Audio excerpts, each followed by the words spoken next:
نحمدہ و نصلی علی رسولہ الکریم بسم اللہ الرحمن الرحیم۔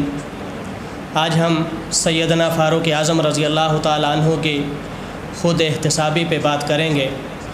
آج کی دنیا میں حکومتوں کا سب سے بڑا مسئلہ کرپشن اور بدعنوانی ہے۔ ہم کرپشن اور بدعنوانی پہ بڑے بڑے لیکچر دیتے ہیں، لیکن خود کرپشن اور بدعنوانی سے باز نہیں آتے۔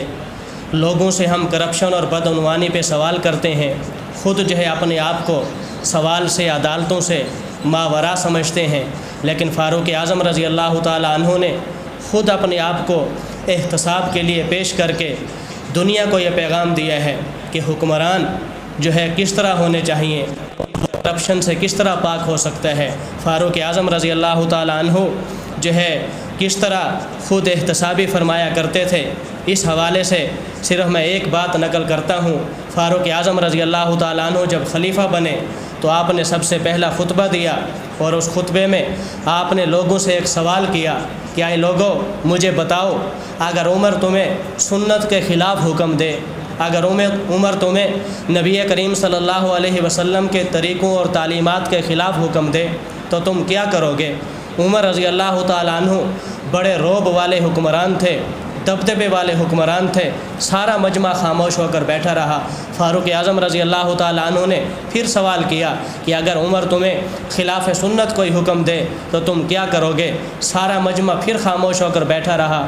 فاروق اعظم رضی اللہ تعالیٰ عنہ نے تیسری مرتبہ پھر فرمایا کہ اگر عمر تمہیں نبی کریم صلی اللہ علیہ وسلم کی تعلیمات کے خلاف کوئی غلط حکم دے تو تم کیا کرو گے؟ ایک نوجوان تلوار لے کر کھڑا ہوا اور کہنے لگا، عمر، اگر تو نے ہمیں خلاف سنت کوئی حکم دیا تو ہماری تلوار تجھے سیدھا کرے گی، ہماری تلوار تیری گردن اڑا دے گی۔ فاروق اعظم رضی اللہ تعالیٰ عنہ خوش ہوئے اور فرمایا، اس اللہ کا شکر ہے جس نے میری رعایا کے اندر ایسے جرت مند لوگ پیدا کیے ہیں جو عمر کو تلوار سے سیدھا رکھنے کی جرت اور جذبہ رکھتے ہیں۔ تو یہ خود احتسابی تھی، یہ جو ہے اپنے آپ کو احتساب کے لیے پیش کرنے کا نظام تھا۔ فاروق اعظم رضی اللہ تعالیٰ عنہ نے اپنی ذات کو لوگوں کے سامنے پیش کیا اور لوگوں سے پوچھا کہ عمر اگر غلط چلے گا تو تم کیا کرو گے؟ اسی طرح ایک اور واقعہ ہے، آج کل ڈھنڈورا پیٹا جاتا ہے کہ عورت کو اسلام نے حقوق نہیں دیے، عورت کو اسلام نے کتنا حق دیا ہے۔ میں عمر رضی اللہ تعالیٰ عنہ کا ایک واقعہ پیش کرنا چاہتا ہوں۔ فاروق اعظم رضی اللہ تعالیٰ عنہ نے ایک مرتبہ آرڈر پاس کر دیا، قانون بنا دیا کہ کسی عورت کو جو ہے زیادہ حق مہر نہیں دیا جائے گا، ایک متعین حق مہر سے زیادہ حق مہر رکھنا ممنوع ہوگا۔ فاروق اعظم رضی اللہ تعالیٰ عنہ یہ قانون بنا کر، یہ آرڈر پاس کر کے، یہ خطبہ دے کے مسجد سے باہر نکلے تو مسجد کی سیڑھیوں پہ ایک خاتون نے آپ کو روک لیا اور کہنے لگی، عمر، اللہ تبارک و تعالیٰ تو ہمیں سونے کے ڈھیر تک مہر لینے کا حکم دیتا ہے، حق دیتا ہے، ہم کنتار سونے کا ایک بڑا ڈھیر بھی حق مہر کا لے لیں تو اللہ تبارک و تعالیٰ ہمیں نہیں روکتا۔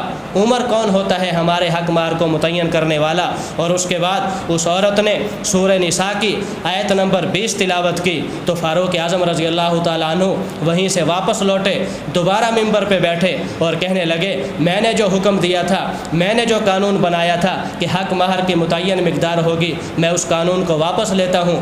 آج کے بعد مسلمان آزاد ہیں، وہ اپنی بیویوں کا جتنا چاہے حق مہر رکھ سکتے ہیں۔ اور پھر عمر نے مسکراتے ہوئے کہا کہ اب تو مدینہ کی عورتیں بھی عمر سے زیادہ قرآن جاننے لگی ہیں۔ تو یہ اسلام ہے جس نے عورت کو حقوق دیے ہیں، جس نے تحفظ حقوق نسواں کا تحفظ کیا ہے، جس نے عورت کو یہ جرت دی ہے کہ وہ 22 لاکھ مربع میل کا مسجد کی سیڑھیوں پہ راستہ روک لے۔